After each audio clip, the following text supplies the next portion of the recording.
Good morning, and this is chapter 8. And now Gideon has fought the Midianites, has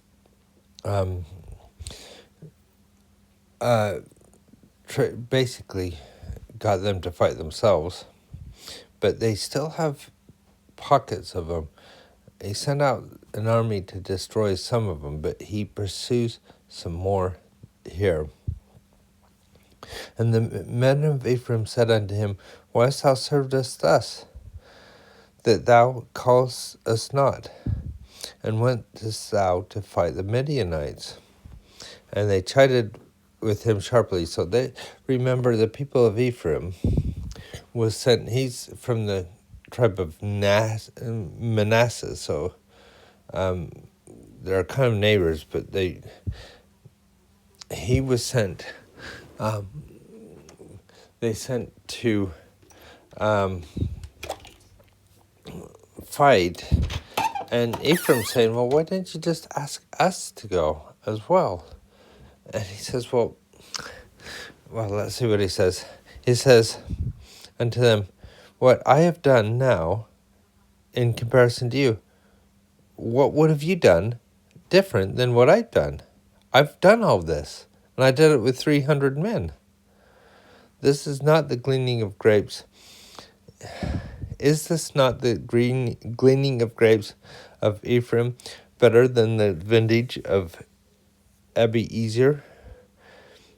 In other words, does it matter how it happened?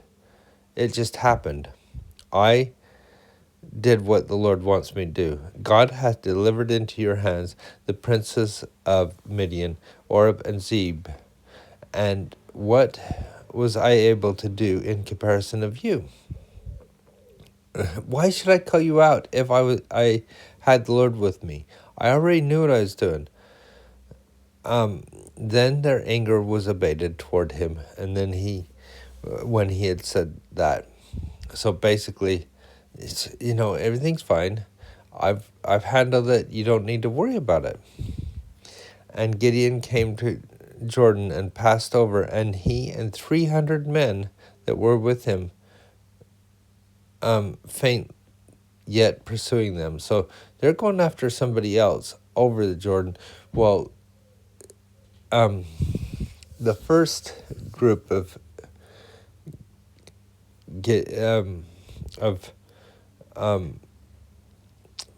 army that had left the other place, the Ephraimites took care of, but they're going, well, why didn't you just call us when there's a whole big army? And so now they're pursuing after them, but they haven't had anything to eat.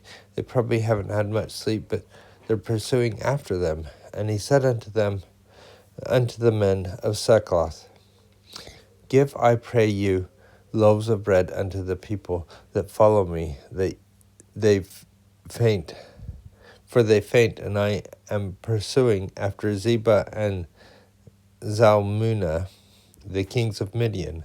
So he's going through these lands, and he comes to Succoth, the place, and he just needs something to eat. And the princes of Succoth said, Are the hands of Zebah and Zalmunna now in thine hand, that we should give bread unto thine army? They're basically saying, well, we're more worried about them than they are of you. You've got 300 men. You're chasing them, but you haven't got them yet. So why should we give something of ours if you haven't even got them? They're not providing help. They're not providing food for them. They're just really being silly, really, I guess.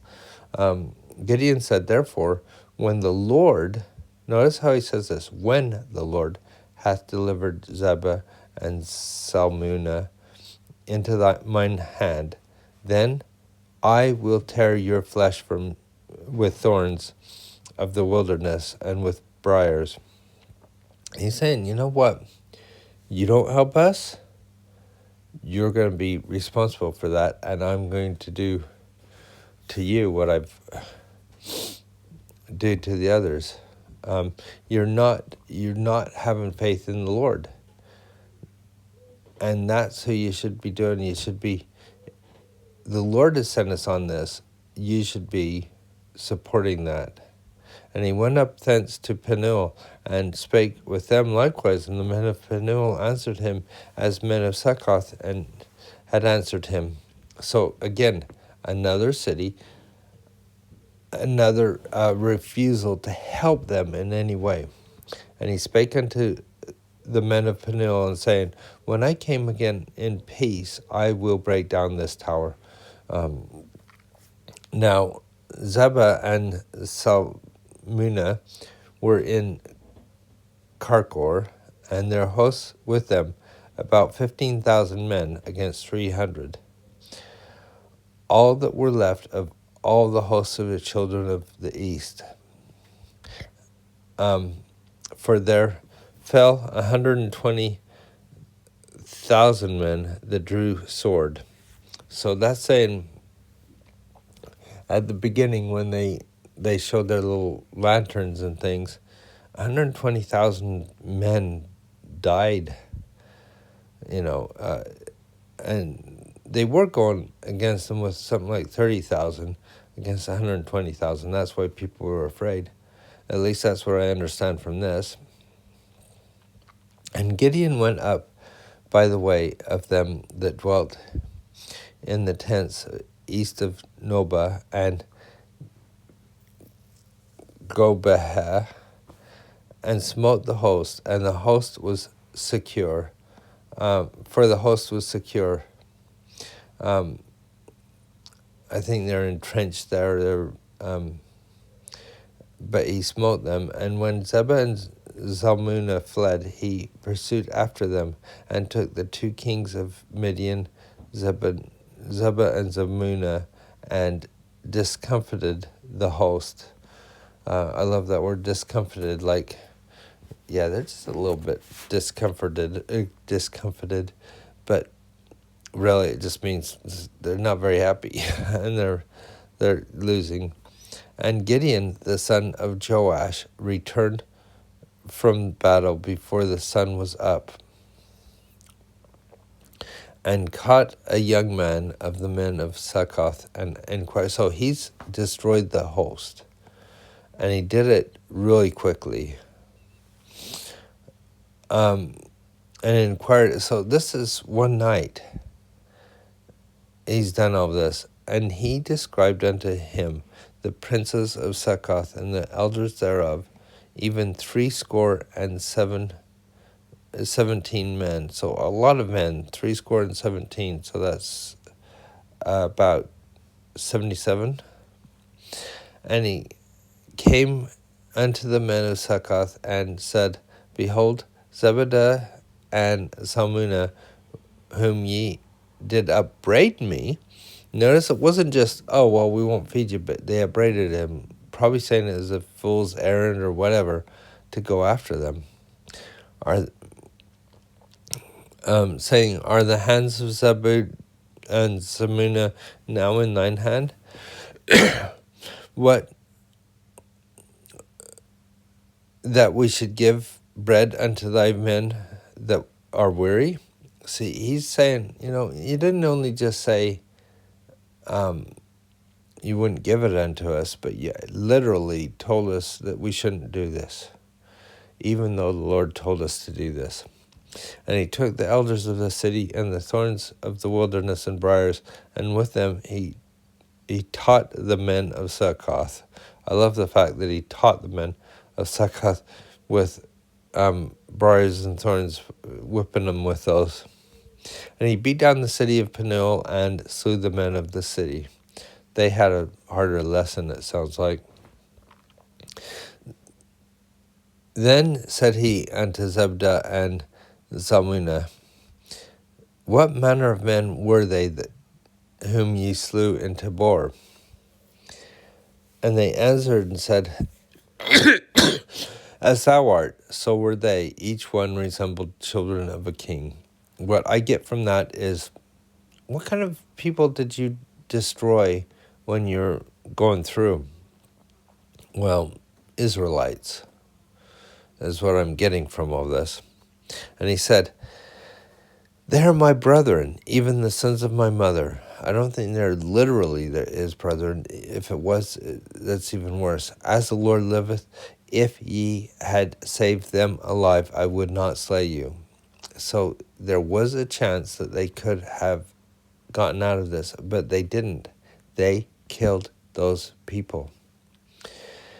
And he said unto Jether his firstborn, "Up and slay them." But the youth drew not his sword, for he feared, because he was yet a youth. He's like his father. Has that little bit of fear in his own abilities, and also he is quite young. So I'm not sure why this happens like this, but so Gideon says, "Okay, you do this," but Jether says, "No, I can't do this. I'm too young." Or, I don't think he even said he's too young. He just, being young, he just wouldn't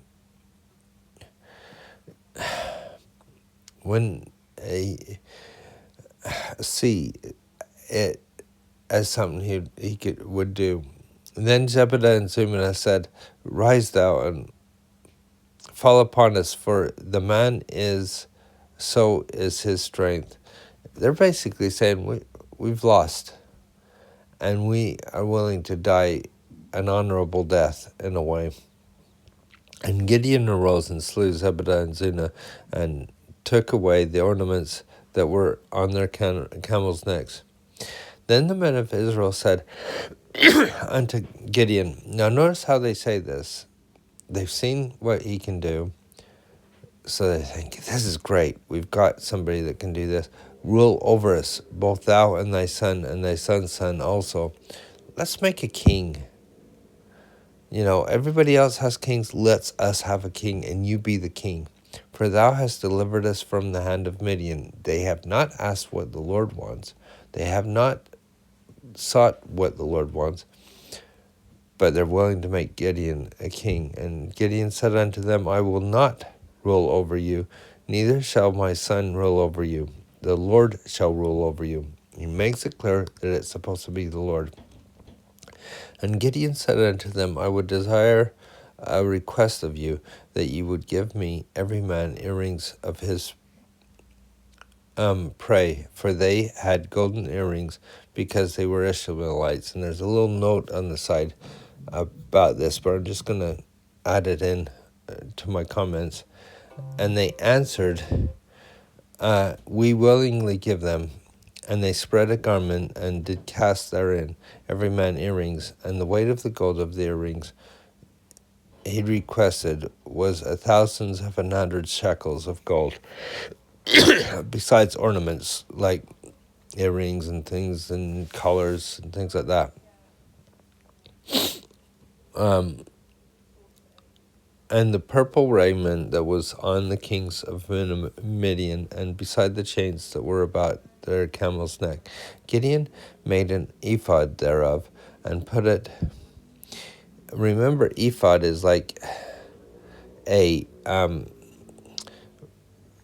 it says probably here, a medallion of gold to adorn priests, the priest's ephod.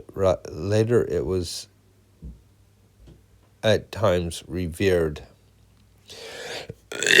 So you remember Aaron had the ephod that he wore, and Gideon is making one for the priests, and put it in his city, even in Oprah, and all Israel went thither a-whoring after it.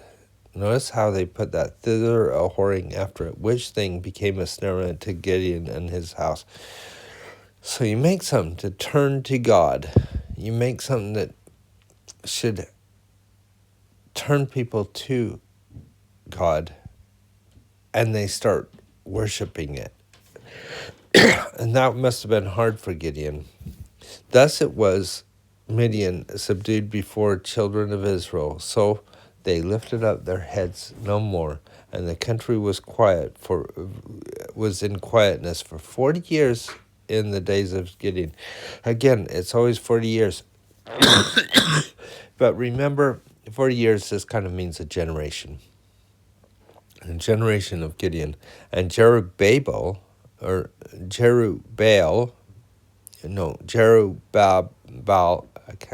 want to say Babel, but it's Jerubbaal,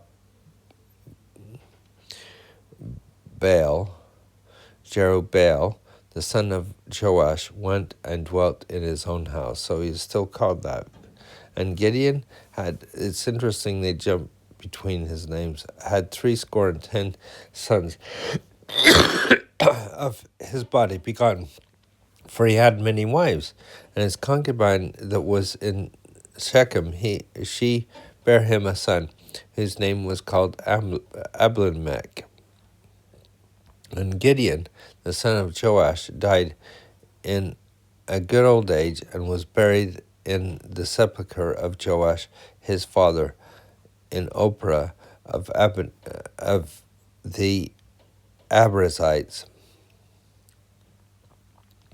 And it came to pass that as soon as Gideon was dead, the children of Israel again turned and went a-whoring after Balaam. And remember, Balaam is the plural of Baal, so whoring after different gods, and made Baal Berith their god. Why?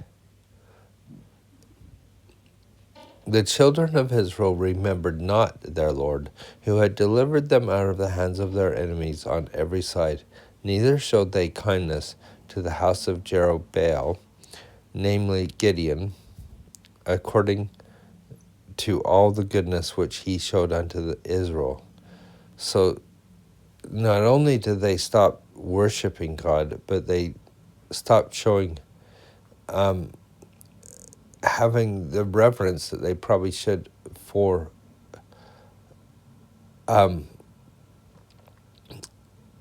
Gideon and his family, for what they had done for them. Really a downer to end on, but Gideon did a lot for the people, so much that they wanted to make him king. And maybe if he'd been made king, they would have revered him more. But that's not what the Lord wanted. The Lord wanted them to stay true to him. And he gives them every opportunity, every time. And we'll see how that pans out with some of the other. We're going to have a few other judges, but the last judge we talk about is one you probably know, Samson, and he was not the type of judge that you really want to know. I think Gideon is more the one that you'd want to know.